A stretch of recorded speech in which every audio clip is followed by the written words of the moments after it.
But first we want to have a little conversation about fats and the difference between good and fats, because there's a lot of misinformation out there about fat.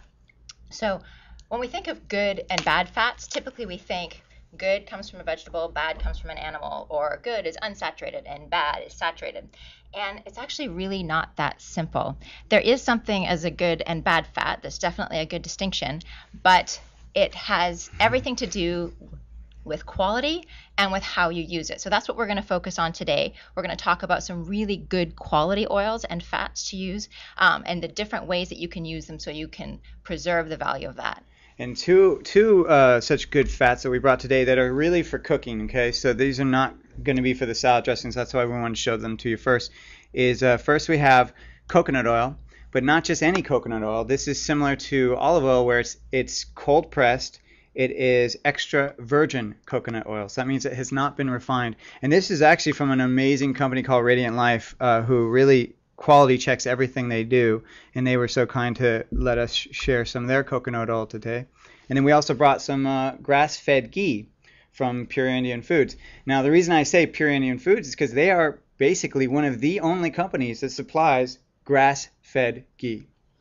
So when we're talking about fats to cook with and we're talking about good fats, we actually want those fats to be saturated. And I know that might sound like a really scary bad word because there's a lot of bad press around the idea of saturated fats.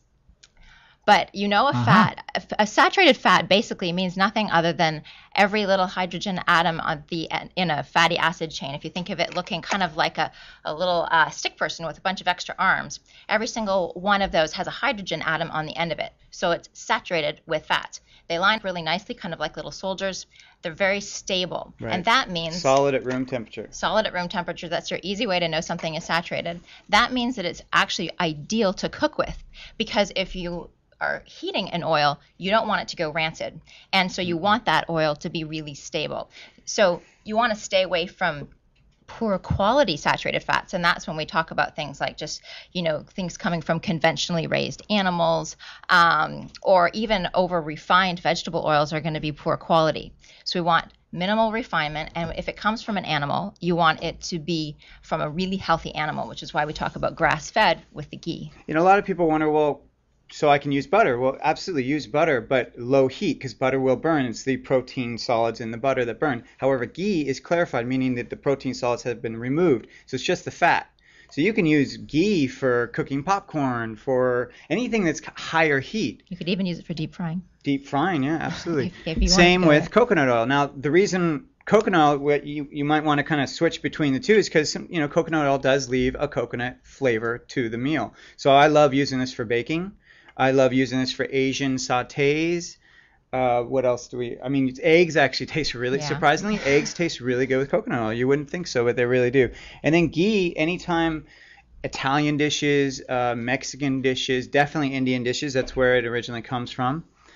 And what's kind of cool is with Pure Indian Foods, they actually sell flavored ghees, and it's naturally flavored. So they have like garlic ghee, Italian ghee, herbs de Provence. It's like that's kind of fun, but really you can just get plain, ideally grass-fed ghee, 100% organic if it's from Pure Indian Foods, which actually Radiant Life actually provides their products. So you can get it at one shop stop.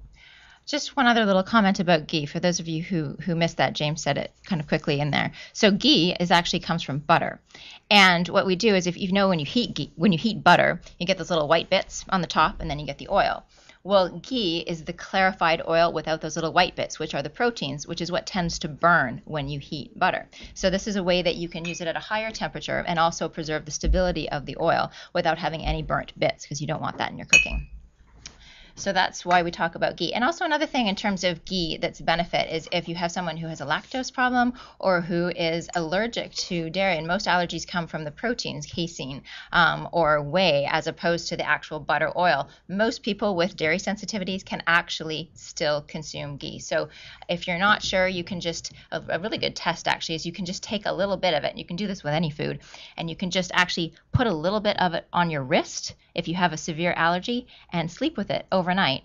If you wake up in the morning and there's no kind of irritation, then you're fine. if you wake up in the morning and there's a little bit of redness, it's kind of like a sort of long version of the prick test they do at the doctor, at the allergy doctors. Then there'll be a little bit of redness. That means that your body is sensitive to it and you can't eat it. So that's just a little extra tip for you guys.